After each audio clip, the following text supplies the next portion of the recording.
নমস্কার। আজ রাতের শেষ ভিডিওয়ে আপনাদের বাংলা স্ফিয়ারে স্বাগত জানাচ্ছি। ছিল 5, হয়ে গেল 6, 6-6। অর্থাৎ মাদারিহাট নামের যে একমাত্র ছানাটি বেঁচে ছিল তৃণমূল কংগ্রেস এবার সেটাও বিজেপির কাছ থেকে কেড়ে নিল, এবং এমন ভোটের ব্যবধানে কেড়ে নিল যার পরে সত্যি বিজেপি রাজ্য নেতৃত্বের পক্ষে মুখ দেখানোই দুষ্কর। কিন্তু তারা কি সেটা করছেন? আজকেই দেখলাম শুভেন্দু অধিকারী এবং সুকান্ত মজুমদার তারা দুজনেই বলেছেন এটা কিছু ব্যাপারই নয়, ফুৎকারে শিমুলের তুলো উড়িয়ে দেওয়ার মতো, আর 2026-এ আমরা রেড়ে করে ক্ষমতায় আসব। দেখুন, এদের কথা শুনলে আমার হাসি যতটা পায় তার চেয়ে বেশি করুণা হয়। তার কারণ, দলের এই বিপর্যয়ের কারণ কি সেটা যে তারা বোঝেন না তা নয়, কিন্তু আশ্চর্যভাবে তারা নিরুপায়। ফলে দলের কর্মীদের মনোবল চাঙ্গা করার জন্য, মিডিয়াতে প্রাসঙ্গিকতা বজায় রাখার জন্য তারা প্রফর্মা কিছু হুঙ্কার ছাড়েন, কিন্তু সেই হুঙ্কারের কোনো মূল্যই নেই। প্রথম থেকেই না হয় শুরু করি। পশ্চিমবঙ্গে রাজনীতিতে বিজেপি একটা দীর্ঘ সময় ধরে 1947 থেকে 1998 পর্যন্ত was a complete stranger to Bengal's politics. যদিও বিজেপির যেটা প্যারেন্ট অর্গানাইজেশন, জনসংঘের সভাপতি ছিলেন আমাদেরই রাজ্যের শ্যামাপ্রসাদ মুখোপাধ্যায়, কিন্তু তিনিও স্বাধীনতার পরে সামান্য যে কয়েকটি বছর বেঁচে ছিলেন, নিজের রাজ্যে তেমন একটা চমকপ্রদ সাফল্য কখনো পাননি। তারপরে তার মৃত্যুর পরে বিজেপি কার্যত, আমরা বলতাম, বড় বাজারের পার্টিতে পর্যবসিত হয়েছিল। অর্থাৎ এই গঙ্গার তীরবর্তী একটি ভূখণ্ডে কিছু অবাঙালি মানুষ দলটাকে ভোট দেয়, এটাই ছিল তাদের প্রধান পরিচয়। যদিও তাদের নেতৃত্বের ভদ্রতা, সম্ভ্রমবোধ এবং অত্যন্ত সজ্জনের মতো আচরণ আমরা যারা সাংবাদিকতা করতাম তাদেরকে মুগ্ধ করত। বিষ্ণুকান্ত শাস্ত্রীর মতো একজন সাচ্চা ভদ্রলোক, কলকাতা বিশ্ববিদ্যালয়ে হিন্দির অধ্যাপক, আমি রাজনীতিতে খুব কম দেখেছি। একই কথা প্রযোজ্য আমাদের অতি প্রিয় জুলুদা সত্যপ্রিয় মুখোপাধ্যায় সম্পর্কে। তপন শিকদারও মানুষ হিসেবে বন্ধুবৎসল ছিলেন, উপকারী ছিলেন, কিন্তু হাজার চেষ্টা করেও বিজেপি পশ্চিমবঙ্গের মাটিতে ফুল ফোটাতে পারেনি। সেটা সম্ভব হয়েছিল মমতা বন্দ্যোপাধ্যায়ের সৌজন্যে। 1998 সালে অটল বিহারী বাজপেয়ীর নেতৃত্বাধীন বিজেপি সেই প্রথম পশ্চিমবঙ্গের একটি মোটামুটি বৃহৎ বিরোধী শক্তির সঙ্গে হাত মিলিয়ে প্রথম নির্বাচনী সাফল্য পেয়েছিল, দুটি লোকসভা আসনে জিতে, কৃষ্ণনগর এবং দমদম। তার মানে একক ক্ষমতায় এ রাজ্যে নবান্ন দখল করার মতো কল্পনা করার জায়গাতেও বিজেপি কোনোদিন ছিল না, আজকেও নেই। আর ঠিক যেমন এই ধরুন মহারাষ্ট্রের রেজাল্টসেও তো দেখা গেল বিজেপি একক ক্ষমতায় অনেক আসন পেয়েছে, হয়তো সংখ্যাগরিষ্ঠ আসনই পেয়ে গেছে, কিন্তু এককভাবে মহারাষ্ট্রের ভোটে তারা লড়েইনি।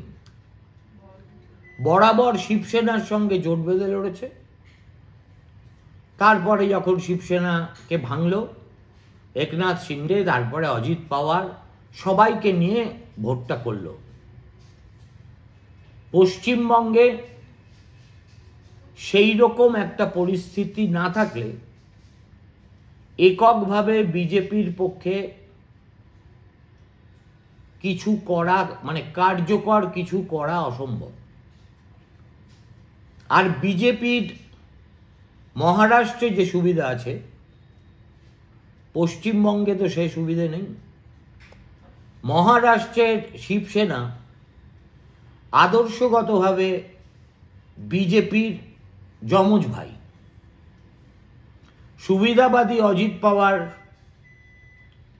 তিনি নিজেই একজন সার্বভৌম নেতা। পশ্চিমবঙ্গে বিজেপির যদি এরকম একটা সুবিধাজনক জায়গা থাকতো তাহলে হয়তো কিছুটা ভালো ফল তারা করলেও করতে পারত। কিন্তু এ রাজ্যের বামপন্থীরা বা কংগ্রেসীরা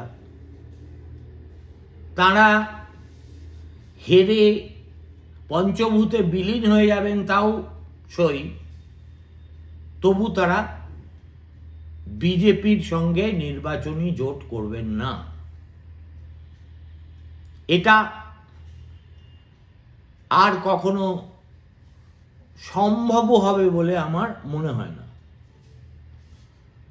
তাহলে প্রশ্ন হচ্ছে, একক ক্ষমতায় বিজেপির পক্ষে কি রাজনৈতিক পালাবদল ঘটানো সম্ভব পশ্চিমবঙ্গে? দেখুন, তৃণমূল কংগ্রেসের বচনবাগীশ মুখপাত্র একটা ভবিষ্যৎবাণী ঠিকই করছেন। সেটা হলো, আগামীকাল যদি এ রাজ্যে আবার বিধানসভার ভোট হয়, আগামীকাল হবে না, 2026-এ হবে, তাহলে তৃণমূল কংগ্রেস 250টি আসনে জিতে ফিরবে। আমি আরো 25টি আসন তার সঙ্গে জুড়ে দিতে চাই। আজকে পশ্চিমবঙ্গের যে রাজনৈতিক বাস্তবতা,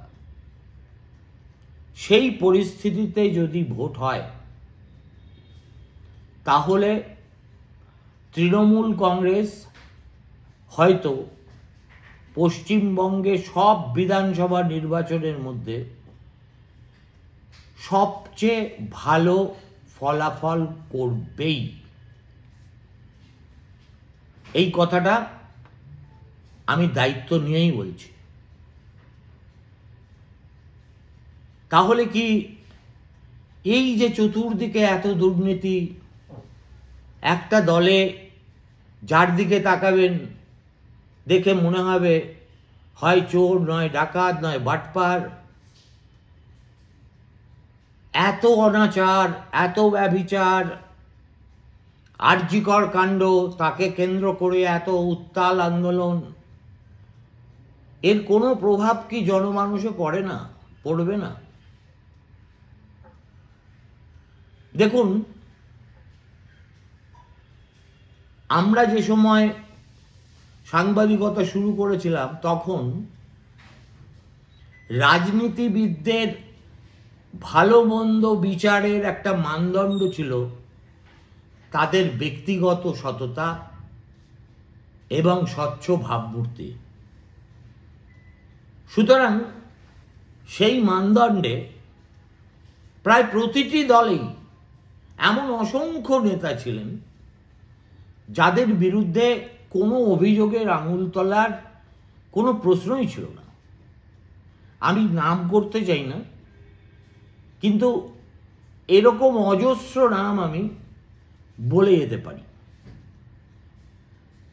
এই যে রাজনীতিবিদদের কাছে যে প্রত্যাশা ভোটারের, সেখানেই একটা প্যারাডাইম শিফট হয়ে গেছে।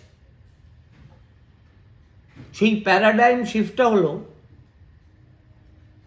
আমরা রাজনীতিবিদদের সঙ্গে বিদ্যের দূর থেকে প্রণাম জানানো বা শ্রদ্ধায় অবনত হওয়ার বদলে তাদের সঙ্গে একটা ট্রানজাকশনাল রিলেশনশিপ করে নিয়েছি। অর্থাৎ তুমি বাঁ হাত দিয়ে দেবে, আমি ডান হাত দিয়ে ফেরত দেব। এই যে একটা প্যারাডাইম শিফট হয়ে গেছে, তৃণমূল কংগ্রেস হচ্ছে তার বিগেস্ট বেনিফিশিয়ারি। তার কারণ তারা শাসন ক্ষমতায় আছে, রাজ্যটার 12টা বাজিয়ে যে করে হোক, যে কনস্টিটিউয়েন্সিটাকে ভিক্ষা দিলে বা মাথায় টুপি পরালে ভোটে জেতা নিশ্চিত, সেটা করা তাদের পক্ষে যতটা সহজ, বিরোধীদের কারুর পক্ষে সেটা ততটা সহজ নয়। এই যে ধরুন মহারাষ্ট্রের উদাহরণই বারবার টানছি, লাডলি বহিন যোজনায় 2100 টাকা দেবে বলেছিল, দিচ্ছে শিন্ডের বর্তমান সরকার। কংগ্রেস ঘোষণা করলো আমরা ক্ষমতায় এলে কত 3000 টাকা না কত দেব। দেখুন তাতে কি কাজ হলো? শুভেন্দু অধিকারীও বলেন আমরা ক্ষমতায় এলে লক্ষ্মীর ভাণ্ডারের পরিমাণ 3000 টাকা করে দেব। দেখুন সাধারণ মানুষ খুব শেয়ানা, অত্যন্ত স্বার্থপর। তারা জানে যে 1 bird in hand is better than 10 in the bush। হাতের মুঠোয় যে পাখিটা আছে সেটা থাকলেই যথেষ্ট। বনে বাজারে কটা পাখি আছে, 10টা না 20টা, এটা আমার জানার দরকার নেই। সুতরাং একটা ফার্স্ট মুভার অ্যাডভান্টেজ বলে যে বস্তুটা, সেটা রয়েছে তৃণমূলের হাতে। যে কারণে তৃণমূল এতগুলো প্রকল্প গ্রামের মানুষের জন্য, বিশেষ করে মহিলাদের জন্য আলাদাভাবে চিহ্নিত করে, এবং আমাদের করদাতাদের মধ্যবিত্তের টাকা সেখানে জলের মতো ব্যয় করে, লাগাম ছাড়া ঋণ নিয়ে নিজেদের অস্তিত্ব সদর্পে রক্ষা করছে। 2026 সালে যার ব্যত্যয় ঘটার কোনো সম্ভাবনা আমি দেখছি না। আবার ফিরে আসি পুরনো প্রশ্নে, তাহলে এই সবই মিথ্যে? মানুষের এত ক্রোধ, রাজপথ ঘেরাও, রাত ঘেরাও, এত গান, এত সমাজ মাধ্যমে সমালোচনা, এত মিম, এত ছড়া, এর কোনো দাম নেই? আছে। যাদের কাছে আছে তাদের সামনে আবার বিকল্প নেই। তার মানে আমি শহর এবং আধা শহরের মানুষজনের কথা বলছি, যারা তুলনামূলকভাবে বেশি শিক্ষিত এবং সেই কারণে বেশি বঞ্চিত। তাঁরা কনস্টিটিউয়েন্সি হিসেবে এতটাই ছোট যে মমতা বন্দ্যোপাধ্যায় তাদের কেয়ারই করেন না।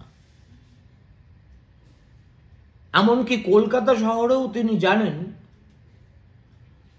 কোন পাড়ায় তিনি ভোট পাবেন না আর সেটাকে ক্ষতিপূরণ হিসেবে কোন বস্তিগুলো সেটাকে পুষিয়ে দেবে এবং কোন ধর্মীয় গোষ্ঠী এমনভাবে এন মাস ভোট করবে তার জন্য যে বিরোধী পক্ষ মধ্যবিত্তের বেশ কিছু ভোট পেলেও শেষ পর্যন্ত কলকে পাবে না।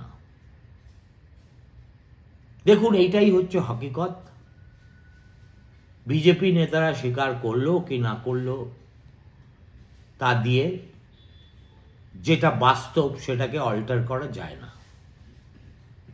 এখন আমার প্রশ্ন হচ্ছে, যেটা আমি বিজেপি নেতাদের কখনো সাক্ষাৎকার নিলে জিজ্ঞেস করব, যদিও তারা উত্তর দিতে পারবেন না, সেটা হলো বিজেপি কিন্তু নরেন্দ্র মোদী সরকার দিল্লিতে ক্ষমতাসীন হওয়ার পরে পশ্চিমবঙ্গে চমৎকারের পর চমৎকার সাধন করে গেছে। অর্থাৎ কখনো লোকসভার ভোটে, এমনকি সর্বশেষ বিধানসভাতেও তারা যথেষ্ট ভালো ফলিত করেছে। অনেক আসন জিতেছে, 70-75টা আসন বাংলা বাজারে বিজেপি জিতছে, এটা চারটিখানি কথা না। ঠিক যেমন লোকসভায় অতগুলো আসন তারা জিতেছিল, সেটাও চারটিখানি কথা নয়। তার মানেটা হচ্ছে পশ্চিমবঙ্গের মানুষ যে দলটার সঙ্গে তাদের পরিচয়ই ছিল না, সেই দলের প্রতি আনুগত্য থাকা দূরস্থান, ধীরে ধীরে পশ্চিমবঙ্গের মানুষ তাদের আপন করে নিতে শুরু করেছিলেন এবং